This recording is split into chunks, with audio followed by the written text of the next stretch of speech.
अगर लड़की एजुकेशन में जो है हायर स्टडीज को नहीं भी जाना चाह रही है, अगर वो ग्रेजुएशन लेवल पे ही या इंटर के लेवल पे भी रोकना या एमएससी के लेवल पे भी रोकना चाहती है, फिर भी अगर उसका चॉइस लाइफ साइंसेस रहा, वो अपने घर को बेहतर से बेहतर कंट्रीब्यूट कर सकती है, क्योंकि as a home maker it is a responsibility of hers to keep the hygiene of the house, to take care of the health of the family. हमारे हैदराबाद शहर में जीनोम वैली है, एक बायोटेक हब है जी, जहाँ पे अगर देखें तो 100 से भी ज़्यादा बायोटेक कंपनीज वहाँ से काम करते हैं। तो गवर्नमेंट ऑफ तेलंगाना ने उसको नाम दिया है, जिस तरीके से सिलिकॉन वैली के बारे में कहते हैं, इसको जीनोम वैली कहते हैं, जहाँ जो है world class facilities for research. तो पीएचडी के लिए जो है आपके गवर्नमेंट के जो कुछ एग्जाम्स होते हैं, जिसको हम नेट कहते हैं, नेशनल एलिजिबिलिटी टेस्ट कहते हैं, वो CSIR का होता है, DBT का होता है, UGC का होता है, यूनिवर्सिटी ग्रांट्स कमीशन का होता है।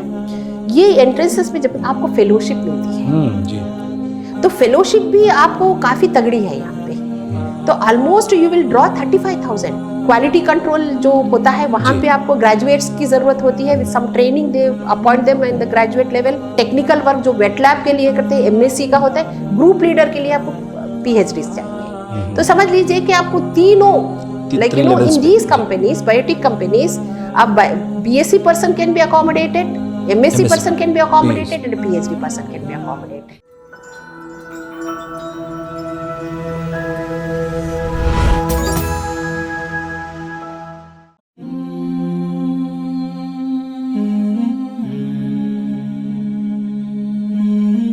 नाजरीन, वेलकम बैक।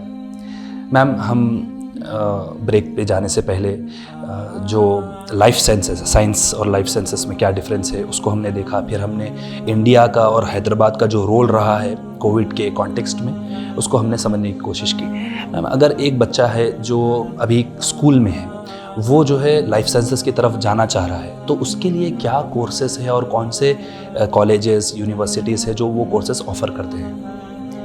देखिए, स्कूल के लेवल पे हम देखें, 10th क्लास तक देखें, बच्चा जो है सो लैंग्वेजेस के साथ साथ सोशल साइंसेस और फिजिकल साइंसेस और बायोलॉजिकल साइंसेस तीनों सब्जेक्ट्स को पढ़ता है। मगर जब ये 10th के बाद उसको डिसाइड करना पड़ता है क्या ये कौन से स्ट्रीम को लेगा।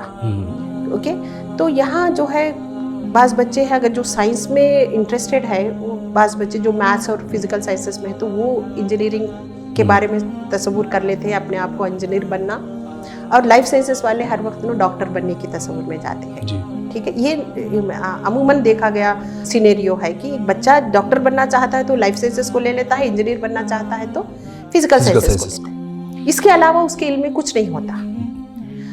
मगर क्या है, ये दिलचस्पी पे डिपेंड होता है। दिलचस्पी किस तरीके से सोसाइटी में एक डॉक्टर मुतासिर किया है, क्योंकि वाइट कॉलर जॉब है, ये उसका ग्लैमर है, और जिस तरीके से इंजीनियर का है। तो ये रहा कि सब्जेक्ट कौन सा लेना है, तो ये बच्चे के इंटरेस्ट पे और वो क्या बनना चाह रहा है उसके पास। ये बात अलग है कि क्या अपॉर्चुनिटीज़ है बच्चों को, इसके अलावा इसका यहाँ पे हम बच्चों को काउंसिल करना बहुत ज़रूरी है। हो सकता है वो इंटरेस्ट है, मगर आप जब उसको दूसरी चीज़ें भी बताएंगे तो हो सकता है उसको लॉ करना चाहता है, तो उसको उसका अलग वो लेना चाहता है, या अकाउंट्स के साइड जाना चाहता है। तो ये हमें स्कूल के बाद जो काउंसलिंग करना है बच्चे को क्या लेना है, यहाँ पे जो है टीचर्स के और जो भी ऑर्गेनाइजेशन का रोल रहना है। और रहा अब लिए एक लड़का या लड़की जो है लाइफ साइंसेस को ले चुके हैं, तो उसके लिए तो आपको BPC लेना पड़ता है, बायोलॉजिकल साइंसेस एंड फिजिक्स को लेते हैं। तो 10+2 कंप्लीट करने के बाद आप जो है जब से आपको जॉब अपॉर्चुनिटीज ऐसा तो कुछ नहीं होते, मगर फिर भी अगर उसके because of his own conditions if he has to do job by taking the science this thing, वो कुछ सर्टिफिकेट कोर्सेज कर सकते हैं या लैब्स में या कुछ काम कर सकते हैं। मगर इंटर के बाद यदि 10+2 के बाद अगर आगे बढ़ना है पढ़ाई में, आपको ग्रेजुएशन है। ग्रेजुएशन में आपके 3 तरह के ग्रेजुएशन, एक तो बेसिक साइंसेस है, एक मेडिकल है, एक पैरामेडिकल है, ये अप्लाइड है। तो इससे पहले जैसा मैंने कहा कि बेसिक साइंसेस ही थे, मगर अब अप्लाइड मेडिकल तो है ही। तो अब मेडिकल में आप MBBS, BDS जो भी है उसको नीट के थ्रू जाना पड़ता है। नीट एग्ज़ाम, नेशनल लेवल के एग्ज़ाम को लिखना पड़ता है, जो आप ग्रेजुएशन है। और रहा बेसिक जो BSc कहते हैं, और जो भी मैंने सब्जेक्ट्स आपसे जो अभी मैंने डिस्कस किया है, ये सारे अप्लाइड सब्जेक्ट्स के साथ जा सकते हैं। इसके अलावा पैरामेडिकल में देखिए काफ़ी जॉब अपॉर्चुनिटी, क्योंकि हेल्थ सेक्टर से रिलेट होता है, तो डायरेक्टली आप रिसर्च को भी जा सकते हैं या आप डायरेक्टली जॉब। ये रहा ग्रेजुएशन लेवल तक। अगर बच्चा ग्रेजुएशन तक रोकना चाहता है, जॉब में जाना चाहता है, तो यहाँ पे भी एंटर हो सकता है। मगर हायर स्टडीज़ को जाना है, उसको हम पोस्ट ग्रेजुएशन जो कहते हैं एमएससी कर सकता है। जो सब्जेक्ट्स में अप्लाइड सब्जेक्ट्स और बेसिक सब्जेक्ट्स मैंने बात किया है, वो सारे सब्जेक्ट्स आप एमएससी में भी अवेलेबल है। कई ऐसे कॉलेजेस हैं, यूनिवर्सिटीज़ है, सेंट्रल यूनिवर्सिटीज़ है, स्टेट यूनिवर्सिटीज़ है, प्राइवेट कॉलेजेस है और डीम्ड यूनिवर्सिटीज़, प्राइवेट यूनिवर्सिटीज़ भी है, जहाँ पे ये सारे नॉर्मली ये होता है। इसके लिए आपको एंट्रेंस के थ्रू जाना पड़ता है। बीएससी ऐसा सब्जेक्ट है जो ग्रेजुएशन है, नॉर्मली यहाँ आपको एंट्रेंस नहीं होती, मेरिट बेस पे जाता है। बट क्योंकि पोस्ट ग्रेजुएशन बनिस्बत बीएससी के आपके number of students who will be doing post graduation, जिसका लेवल कम है, फिर भी कंपटीशन काफ़ी रहता है। क्योंकि आप बायोकेमिस्ट्री करना चाह रहे हैं, शायद आपको माइक्रोबायोलॉजी में दाखला मिल रहा है, तो ये चूज़ करना कौन से यूनिवर्सिटी में कौन सा अवेलेबल है, ये बच्चे को इसके हासिल करना ज़रूरी है। तो एंट्रेंस के थ्रू वो पोस्ट ग्रेजुएशन में जा सकता है। अगर पोस्ट ग्रेजुएशन के बाद वो जॉब करना चाहता है तो उसके लिए फिर ओपनिंग्स है। मगर और भी आगे जाना चाहता है स्टडीज़ में तो पीएचडी कर सकता है। पीएचडी के लिए एंट्रेंस होता है। ये सेंट्रल यूनिवर्सिटीज़ है, स्टेट यूनिवर्सिटीज़ है, प्राइवेट कॉलेजेस है, जहाँ पे यहाँ पे मिल सकता है। इसके अलावा विद इन द कंट्री, तो हमारे पास अगर हैदराबाद लेंगे हम, हमारे पास उस्मानिया यूनिवर्सिटी है, यूनिवर्सिटी ऑफ हैदराबाद है, मौलाना आज़ाद नेशनल उर्दू यूनिवर्सिटी है। तो अगर हम स्टेट को लेंगे तो कई महात्मा गांधी यूनिवर्सिटी है, कई ऐसी यूनिवर्सिटीज़ है जहाँ पे आपको सारे सब्जेक्ट्स में पोस्ट ग्रेजुएशन अवेलेबल है। आपको ये जानना होता है कि इसके एंट्रेंसेस कब होते हैं, कब दाखला होता है, इसका इल्म रखना ज़रूरी है। तो रहा पीएचडी के लिए किस तरीके से दाखला मिलता है। तो पीएचडी के लिए जो है आपके गवर्नमेंट के जो कुछ एग्ज़ाम्स होते हैं, जिसको हम नेट कहते हैं, नेशनल एलिजिबिलिटी टेस्ट कहते हैं, वो CSIR का होता है, DBT का होता है, UGC का होता है, यूनिवर्सिटी ग्रांट्स कमीशन का होता है। ये एंट्रेंसेस में जब आपको फेलोशिप मिलती है जी, तो फेलोशिप भी आपको काफ़ी तगड़ी है यहाँ पे। तो almost you will draw 35,000 fellowship for you to pursue your PhD। माशाल्लाह, लर्न एंड अर्न वाला मामला है। तो इसके साथ आपको कंटिजेंसी भी मिलती है। इसके अलावा समझिए कि आपके पास फेलोशिप नहीं है, हो सकता है कोई प्रोफेसर ने एक कुछ प्रोजेक्ट लिखा है, प्रोजेक्ट में JRF SRF की जो एडवर्टाइज करते हैं, उसमें भी आप फेलोशिप लेते हुए आपके PhD को परस्यू कर सकते हैं। ठीक है, ये रहा विद इन इंडिया। इसके अलावा आपको पोस्ट ग्रेजुएशन या हायर स्टडीज़ करना है या PhD भी करना है तो इंटरनेशनली आपके लिए काफ़ी फेलोशिप्स मौजूद है। एक एग्जांपल मैं तो फुल ब्राइट फेलोशिप, मैं खाली एक एग्जांपल के तौर पे बताती हूँ। अब जो भी स्टूडेंट है अगर करना चाहता है तो आपके फिंगर टिप पे है, इंटरनेट से आप सर्च कीजिए कौन सी चीज़ कहाँ अवेलेबल है, आपको मिल जाता है। मैं यहाँ आपको बस यही बताना चाह रही हूँ कि एक लाइफ साइंसेस का बंदा या स्टूडेंट है, उसके लिए कि कई स्टेजेस है, तो वो डिसाइड कर सकता है कि मैं कहाँ रोकूं, कहाँ तक। There is sky is the limit for this people, क्योंकि PhD है, PhD के बाद पोस्ट डॉक्टरेट है जी, and you can settle as a scientist.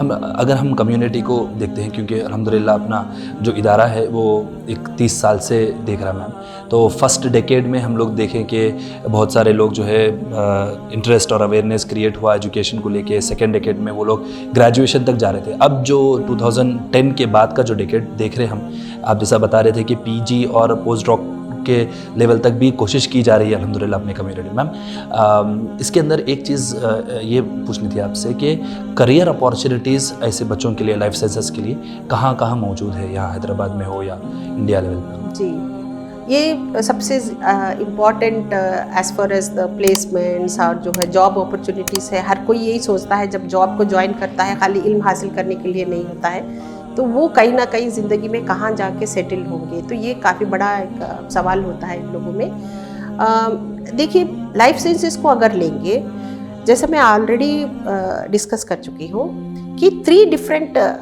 Sectors में इन लोगों का वो हो सकता है। एक तो आप गवर्नमेंट जॉब हासिल कर सकते हैं, एक प्राइवेट हो सकता है या सेल्फ एम्प्लॉयमेंट। जैसा अगर हम एकेडमिक्स को लें, गवर्नमेंट एकेडमिक्स के लिए, तो अब तक जो है जो पोस्ट ग्रेजुएट करता था लाइफ साइंसेस में उसको लेक्चरशिप का या असिस्टेंट प्रोफेसर के जॉब की अपॉर्चुनिटी थी, मगर हाल ही में गवर्नमेंट ऑफ इंडिया ने इसको बढ़ाकर पीएचडी कर दिया है। तो if you want to teach in the universities and the colleges you need to be a doctorate in that subject whichever subject you are taking to. तो ये government का रहा। गवर्नमेंट में ही अगर आप जॉब्स के बारे में देंगे, एक तो यूपीएससी पीएससी का एक चीज़ है कि without taking science into consideration as a graduate or a postgraduate, an educated person, you are eligible for any job, government job which is pertaining to government of India. और रही research का जो है देखिए यूनिवर्सिटीज़ में भी आपको available है, लैब असिस्टेंट के तौर पे हो सकता है या एज ए साइंटिस्ट के तौर पे भी हो सकता है, रिसर्च के और सबसे बड़ी चीज़ ये है कि हमारे पास इतने बायोटेक कंपनीज खुल चुके हैं कि आपको जो है there is a dire need of people. अब जैसा हम एग्जांपल लेंगे कि हमारे हैदराबाद शहर में जीनोम वैली है, एक बायोटेक हब है जहाँ पे अगर देखें तो 100 से भी ज़्यादा बायोटेक कंपनीज वहाँ से काम करते हैं, 100 से भी ज़्यादा। तो गवर्नमेंट ऑफ तेलंगाना ने उसको नाम दिया है, जिस तरीके से सिलिकॉन वैली के बारे में कहते हैं इसको जीनोम वैली कहते हैं, जहाँ जो है world class facilities for research. Biotech companies का जो काम होता है वो कई तरह के होता है। बायोटेक क्योंकि मैं बच्चों के लिए जो स्टूडेंट्स को समझने के लिए, क्योंकि बच्चे पूछते रहते हैं कि हम बायोटेक्नोलॉजी करने के बाद हम अपने आप को कहाँ देख सकेंगे कि what type of jobs we will get it. देखिए biotech companies normally these are the companies which may be related to pharma, like vaccine हो सकता है, ये कई थेरेप्यूटिक प्रोडक्ट्स हैं, ड्रग डिजाइनिंग है, ड्रग डिस्कवरी है, ये सारे हेल्थ रिलेटेड जो भी चीजें हैं इंडस्ट्री के लेवल पे चलते हैं वहाँ पे। तो हम एक लैब में कुछ एक्सपेरिमेंट करते हैं बैक्टीरिया से टू प्रोड्यूस अल्कोहल, तो समझ लीजिए यही फर्मेंटर्स में वहाँ पे चलते हैं। और न्यू वैरायटीज को प्रोडक्शन को बढ़ाना, R&D जो होता है, R&D सेक्टर जिसको कहते हैं रिसर्च एंड डेवलपमेंट, तो ये रिसर्च एंड डेवलपमेंट वहाँ पे होता है अपार्ट फ्रॉम प्रोडक्ट प्रोडक्शन। तो यहाँ पे क्वालिटी कंट्रोल जो होता है वहाँ पे आपको ग्रेजुएट्स की ज़रूरत होती है, विद सम ट्रेनिंग दे